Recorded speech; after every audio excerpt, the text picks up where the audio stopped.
මොනිමෙත් කැල්මෙන් සැනසුන පින්බර බෝසඳ. විජයශ්‍රී ජයශ්‍රී මහබෝ රජාණන් වහන්සේගේ අංකුර බෝහිමි නමක්. කෑකලපුර සැපත්වන ලෝතුරු හඩසර රෝපණ මංගල්‍ය.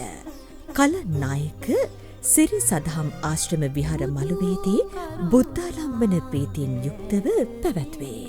මෙයට සමගාමීව පින්කම් රාශියක් සංවිධානය කොට ඇත.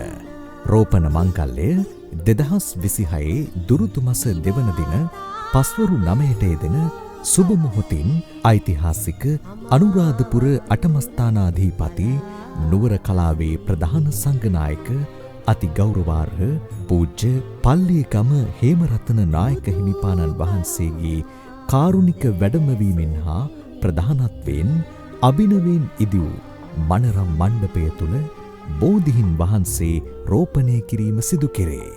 එදින උදෑසන 6:30ට රන්වල අයිලන්ඩ් ඩේරිස් කර්මාන්ත පරිශ්‍රයෙන් සිරිමහා බෝධීන් වහන්සේ රැකත් පෙරහැර කලන්නායක විහාරස්ථානය දක්වා වැඩම කරවීම සිදු කෙරේ. එදින සවස 2ට දක්ෂිණ ලංකාවේ ප්‍රධාන සංඝනායක ඇබිලිපිටිය ශ්‍රී බෝධිරාජ මහා විහාරාධිපති අති ගෞරවාර්හ ආචාර්ය ඕමල්පේ සෝබිත නායක හිමිපාණන් වහන්සේගේ වැඩමවීමෙන් උතුම් සතර සතිපට්ඨාන සූත්‍ර ධර්ම දේශනාව පැවැත්වේ.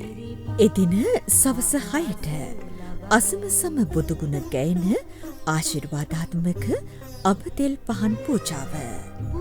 දෙහිවල කරගම්පිටිය ශ්‍රී මේතංකර මහා විහාරාධිපති ශාසන කීර්ති ශ්‍රී කාව්‍ය විශාරද පූජනීය දීගල පියදස්සේ හිමිපාණන් වහන්සේගේ වැඩමවීමෙන් පැවැත්වේ.